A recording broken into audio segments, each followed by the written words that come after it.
Le projet Parade, en fait, est né avec l'invitation que Xavier Franceschi, le directeur du FRAC, a fait à Guillaume Desanges, qui est un commissaire invité pendant 2 ans au plateau FRAC Île-de-France. Et Guillaume nous a proposé un projet itinérant qui a pris la forme d'une exposition sous tente, sous chapiteau. On amène les œuvres auprès des gens, on s'installe, on reste 2 jours et on repart. En fait, c'est vraiment un projet au cœur de la mission des fonds régionaux d'art contemporain.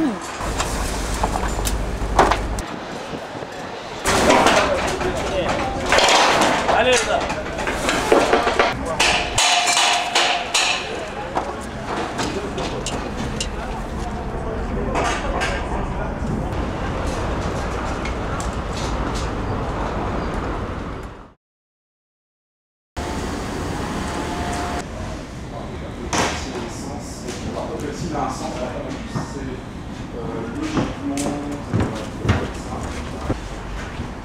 Une fois qu'on est rentré ici, ça reste une exposition classique au sens où voilà, ça accroche des œuvres de la manière dont elles doivent être accrochées.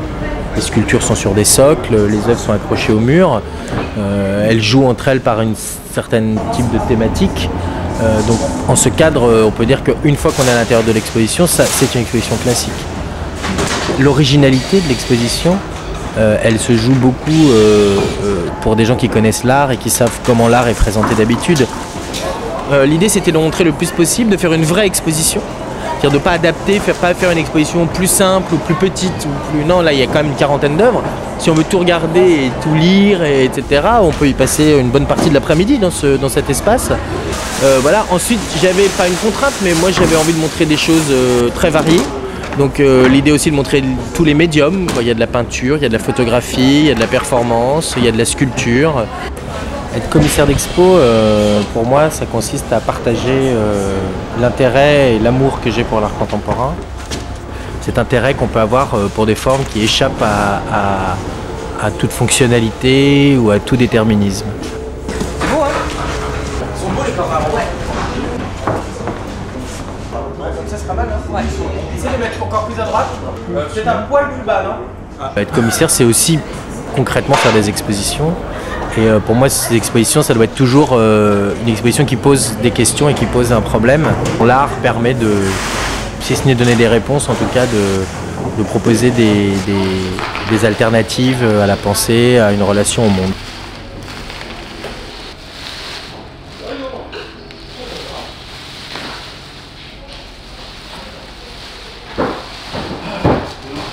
C'est aussi une expo qui prend finalement un modèle qui est le modèle de communication du cirque et de la foire et qui finalement le rejoue. L'art contemporain, c'est compréhensible par tout le monde ou par personne. Il y a des zones d'ombre qui nous échappent, mais qui échappent à tout le monde. Le cirque, il y a l'idée que finalement, en effet, pareil, c'est-à-dire qu'elle parle de la même façon à tout le monde. Tout le monde comprend cette communication. Et donc après l'idée c'est d'attirer les gens dans un lieu qui est absolument où il n'y a plus d'inhibition pour entrer dans une tente qui est placée sur la place du village, où il y a des gens qui sont autour, il y a un petit apéritif gratuit pour tout le monde, donc il y a une atmosphère très conviviale et donc on espérait qu'on attirait plein de gens en fait qui n'avaient jamais mis un pied dans un musée ou un centre d'art ou une galerie.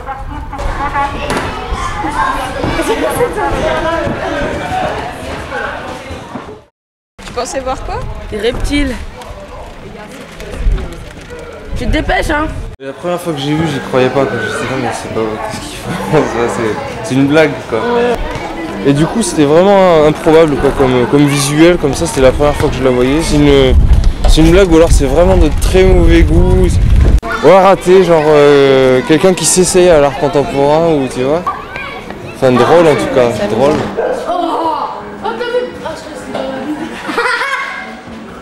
Dans l'art contemporain, on peut voir des photos, des films. C'est quoi? C'est pas de la sculpture, ça? En fait, je pense que la première qualité d'une médiatrice ou d'un médiateur, c'est l'adaptation. Capacité d'adaptation aux différents publics.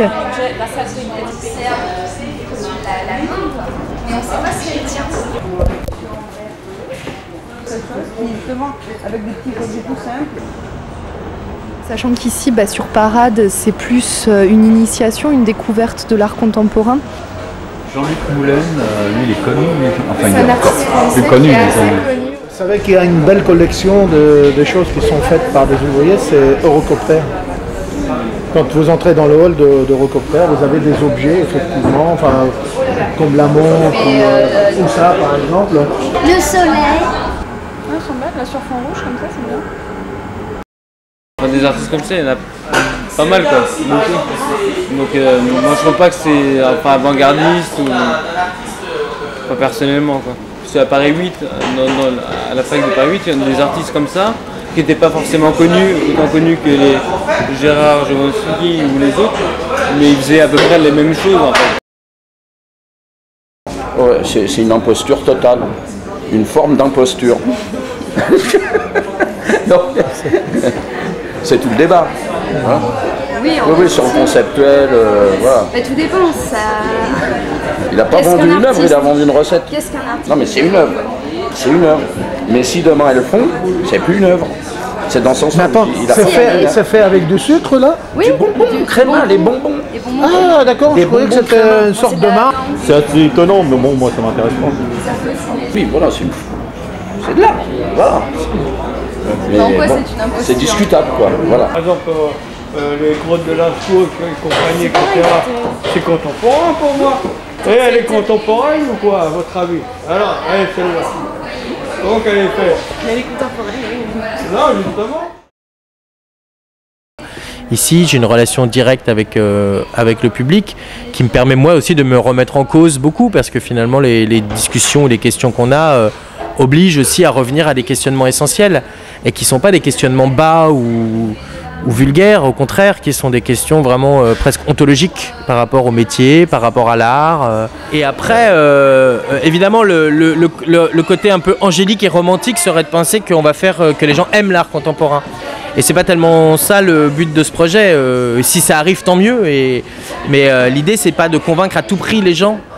C'est de se donner les moyens de leur expliquer pourquoi c'est important pour nous. Et après qu'ils l'aient considéré l'art, c'est déjà bien. C'est important et qu'ils prennent du temps pour le considérer et qu'ils acceptent que ça existe et qu'ils ne se sentent pas exclus. J'ai l'impression que l'enfant qui a une arme dans la main. Quelle attitude elle adopte? Elle met sa main au milieu et elle montre son pouce. Ça pourrait être simplement qu'il montre quelque chose, qu'il indique quelque chose. Ça peut être qu'une indication. On dirait que c'est comme un duel un petit peu. Donc un duel, on a souvent le regard personne. Donc la peinture c'est à la fois soi-disant une vision mais ça cache aussi quelque chose. Évidemment cette petite mention dans un coin du mot camouflage en fait nous renvoie à une réflexion comme ça sur la peinture et nous renvoie à l'idée finalement que la peinture, bah oui, ça cache quelque chose. Et qu'est-ce que ça cache? C'est là, là-bas. Il t'a rappelé un masque que j'ai vu en Tunisie. Les explications sont essentielles par contre. Oui. On les regarde pas du même œil quand on nous explique pourquoi. Voilà, le coup des lignes et des cheveux là, si on le sait pas, ça n'a pas du tout la même proportion l'œuvre. C'est magnifique. L'histoire de l'avortement du poussin là. L'œuf, voilà, oui. Oui, c'est le poussin. Le tableau des jaunes d'œufs. Oui, je l'appelle l'œuf raté. De voir qu'il y en a qui se torturent pour trouver autre chose dans l'art. Et c'est pas statique quoi, il y a une évolution, il en sortira quelque chose d'autre peut-être, voilà.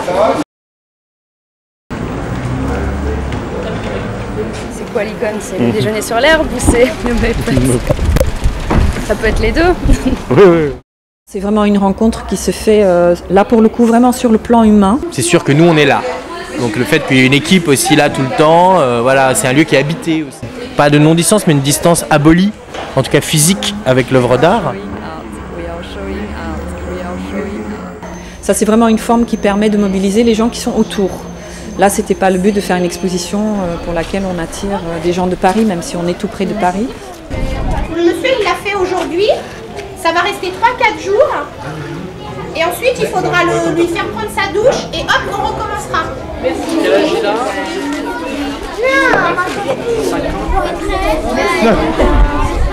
Est-ce que vous connaissez cette race de chien? Vous en avez jamais vu comme ça? C'est pour faire les poils. Il est tout en coiffure. Moi j'aime bien. Moi j'aime bien en tout cas. Monsieur, est-ce qu'on peut sortir? Il va voyager, donc on le met dans son... C'est très bien parce qu'on peut le mettre dans un musée. C'est posé vraiment dans le décor. Cette place, elle vit de la même façon. Enfin, ça vient pas perturber le décor. C'est pas une grosse machine qui vient s'installer, un truc qui est complexe à aborder. C'est un truc qui se met au milieu. Voilà, c'est ouvert, quoi. Et, ça se marie bien avec l'environnement. Le fond d'amener des œuvres dans cette commune, c'est pas mal, quoi. C'est vraiment au grand public, alors que normalement, ça marche bien. Personne n'est vraiment attiré par les métiers artistiques, quoi.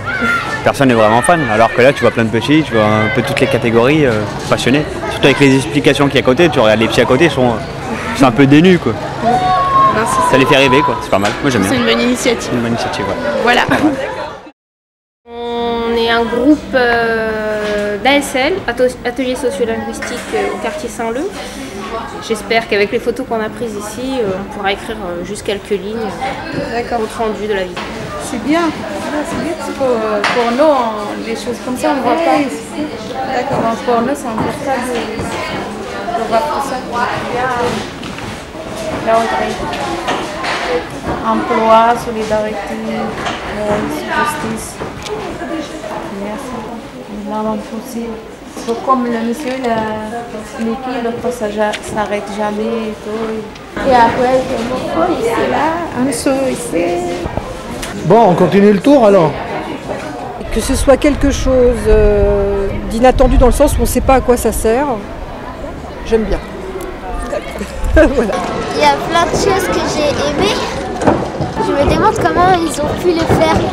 Même des trucs, quand ça doit être du musée, ça doit donner beaucoup de travail. Et là où qu'on voit quelque part, là j'avais beaucoup aimé une émission où c'est qu'il y avait quelqu'un qui prenait la vie de l'autre. Et il y a quelqu'un qui était avec un artiste, il montrait son travail et il disait maintenant essaye de le faire comme moi. Et un critique d'art a vu la différence, il savait que c'était pas lui qui l'avait réalisé. Alors qu'un néophyte aurait dit bon c'est le même travail. Et c'est ça qui est fabuleux. À quel moment ça devient de l'art et quand ça n'en est pas. Ça m'a beaucoup surpris, c'est très bien. La dernière figuration qui m'a plu. Et beaucoup d'autres choses. Et des choses que je ne connaissais pas. Oh, j'ai trouvé c'est super bien. Oui. Après, il y a des choses qui me sont un peu moins accessibles, mais bon, il faudrait peut-être que je rentre plus dans l'œuvre de l'artiste aussi pour comprendre un petit peu son fonctionnement, sa démarche. C'est vrai que j'ai écouté un tout petit peu une jeune fille qui expliquait à d'autres personnes, mais c'est vrai que je n'éprouve pas forcément le besoin qu'on m'explique une œuvre, c'est aussi déjà question de film. Dans la com, on nous dit que le commissaire est présent sur le lieu, c'est quand même assez rare. Oui. Moi, je suis un peu son travail, oui, bien sûr, c'est fait partie des commissaires importants de notre époque. Monochrome. Voilà, c'est une peinture qu'on appelle monochrome. Voilà.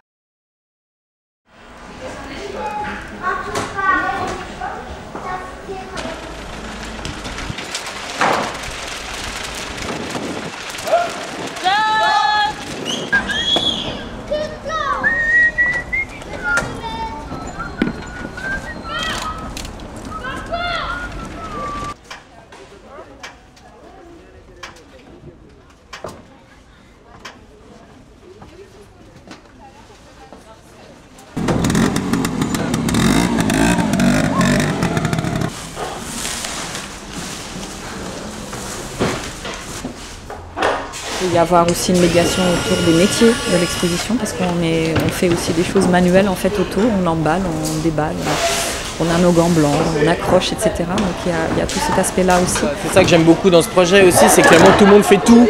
Ça abolit pour moi la séparation des tâches qu'il y a dans l'art, par exemple. Le fait que voilà, ici tout le monde fait la médiation, on accueille tous le public, tout le monde aide, tout le monde va flyer, tout le monde s'occupe de la communication, même au niveau de l'accrochage, voilà, il n'y a pas de spécialisation. Le mode d'exposition que je fais et que j'aime beaucoup, le mode muséal ou de centre d'art, devient extrêmement complexe, extrêmement compliqué pour des raisons qui sont moi pas bonnes à mon avis, qui sont des raisons qui sont liées au marché de l'art, au fait que les œuvres d'art ne se transportent plus facilement, qu'il y a des problèmes d'assurance, que tout est très compliqué. Déplacer une œuvre, ça devient extrêmement compliqué, et que ce type de projets qui vont à l'encontre de cette chose-là, c'est-à-dire qui finalement reprennent à la base de ce que c'est une exposition, c'est prendre une œuvre, aller la montrer à un endroit, à un public, me paraît presque être une écologie de travail intéressante et au contraire vraiment à développer.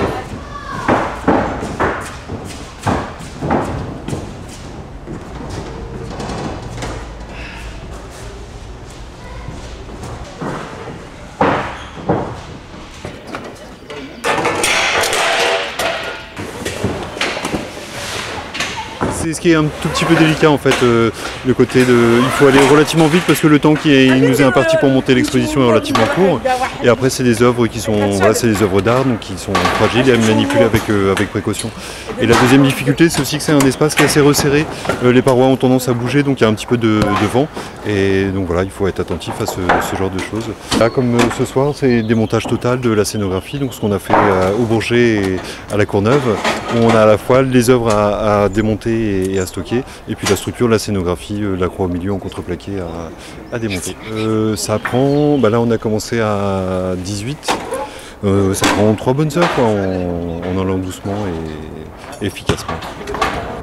J'espère que quand on rentre dans l'expo, au bout d'un moment, ce dispositif-là, il a amené un esprit, un regard, mais qu'il a été comme une sorte de juste de se délester d'un certain nombre d'a priori, ou de se délester d'un certain nombre d'inhibitions, de se délester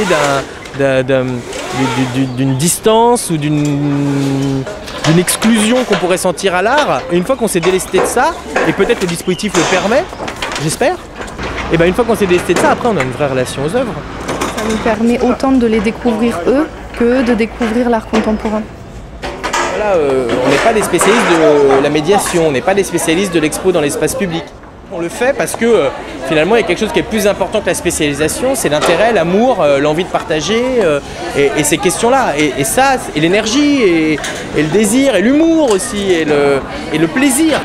Et je pense que les gens, même s'ils ne rentrent pas dans toutes les œuvres, je pense qu'ils sentent ce désir-là. Et le fait que même on puisse raccrocher la question de l'art, l'art contemporain à la question du désir et du plaisir, c'est déjà pas mal.